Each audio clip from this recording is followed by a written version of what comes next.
இன்று எங்கு பார்த்தாலும் பிறரை எடை போடக்கூடிய தராசுகளையும் பிறரை விமர்சிக்கக்கூடிய எழுத்துக்களையும் பிறருக்கு தீர்ப்பு கொடுக்கக்கூடிய விதிகளை மட்டுமே பார்க்க முடிகிறது.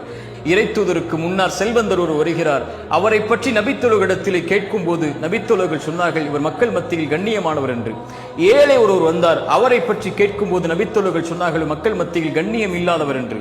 இறைத்தூதர் சொன்னார்கள், நீங்கள் கூறிய கண்ணியம் உள்ள அந்த செல்வந்தர் உலகம் முழுக்க இருந்தாலும் இறைவனிடத்தில் மேலானவர் உங்கள் மத்தியில் கண்ணியம் இல்லாத அந்த ஏழைதான் என்று.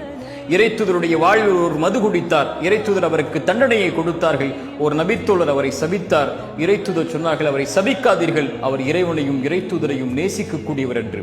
இறைமறையும் இறைத்தூதருடைய வழியும் பிறர் மீது எப்போதும் நல்லெண்ணம் கொள்வதை மட்டுமே ஏவுகிறது. குறுகிய மனப்பான்மை உள்ளவர்கள் தான் பிறர் மீது எப்போதும் தீ எண்ணம் கொள்வார்கள், பிறருக்கு எப்போதும் தீர்ப்பு கொடுப்பார்கள். நம்மை குற்றவாளியாக கருதி பிறரை நல்லெண்ணத்தில் தீர்ப்பு கொடுக்கக்கூடிய மனிதர்களாக வாழ்வோம்.